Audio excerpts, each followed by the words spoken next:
So 2025 and 2026 are really massive years astrologically. You have to think of astrology as the inner planets and the outer planets. And the inner planets are more personal and they're moving a lot faster. And the outer planets are moving a lot more slowly. And so they define generations. And they are defining some of the themes that we might be working with culturally over longer periods of time. And over the very, very end of 2024, 2025 and 2026, all of the outer planets, these really, really slow moving beasts, have all come into very strong alignment and are moving from one sign into the next, retrograding back a little bit and then moving forwards finally into their new signs in 2026. And this is massive. It means that there is potentially going to be like a speeding up of the feeling of energetic movement, because all of the planets previously were in earth and water signs, which are more kind of grounded, more emotional, slower moving, whereas air and fire, air is ideas, it's communication, it's things that move very quickly. Fire is combustible, right? It's transformation by its very nature. So from 2026 onwards, things are going to feel like they have sped up to some degree, which is wild because it already feels like life is pretty quick. But beyond that, the outer planets, I want to tell you a little bit about what they're each doing and what it means, because we've got Pluto, which moved into Aquarius at the end of 2024 from Capricorn, which was pretty steady. I mean, Pluto's never steady because it's all about birth, death and rebirth. It's about bringing things up from the subconscious, from the shadow, from humanity's shadow, and reclaiming what we haven't seen from the underworld. Sometimes that's really dark, and sometimes it's about really reclaiming some like inner power. And it's moved from an earth sign into an air sign, an Aquarius, which is, it's like higher mind, it's technology, and this sense that Pluto's transformative energy is going to be working on our technology, coming to bring up the shadow of the human psyche in a technological way, which I think we're already seeing with AI. So we've got that. And then we've also got Uranus having moved from Taurus into Gemini. And Uranus is sudden shocking change. It actually rules Aquarius. So there's similar themes here of individuality, of breaking free from past norms, from societal expectations, and really going your own way. And it's moving into Gemini, another air sign. And Gemini, again, is to do with communication, it's to do with community, it's the exchange of ideas.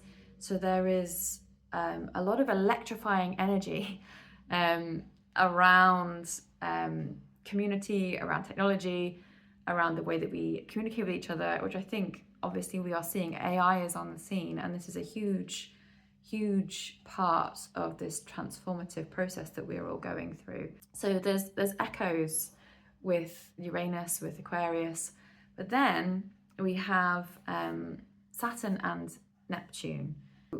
These two planets aren't necessarily easy bedfellows. They don't integrate that well together because they almost represent different aspects, or they do represent different aspects of the human experience. Neptune is the mystic. It's altered states of consciousness. It's connection with the divine at its highest expression. At its lower expression, it's delusion and deception, confusion, not knowing what's true, addiction, that sort of vibe. And then we have Saturn. But Saturn it's discipline, it's structures, it's getting up every morning to do what needs to be done, even though you don't want to do it. And so that has been journeying with Neptune. They've been journeying together right across the very end and the very beginning of the zodiac. So the final degrees of Pisces and the beginning degrees of Aries. And it's that threshold, it's a very vulnerable threshold. It's when the ethers of spirituality burst forth into a new instinctive expression. And so there's this sense that our spirituality, our understanding of who we are in connection to the cosmos, in connection to divinity, is changing. And that there are new structures and new disciplines and new ways of interacting in a responsible way with this spirituality. And this spirituality is in conversation, it's sextiling, which is 60 degrees, which is the sense that they're both mutually exciting each other, both Uranus and Pluto. So this increased communication, this like shadowy death and rebirth energy through our like massively exploding and accelerated understanding of ourselves through the technology that we are experiencing, is in relationship with how do we understand ourselves in the cosmos, how do we relate to our spirituality, and how do we find disciplined, structured, new rebirth in our understanding of ourselves in that way. And so in previous experiences of Neptune in Aries, there is a lot of like fighting for your ideals, like wars that come from idealism.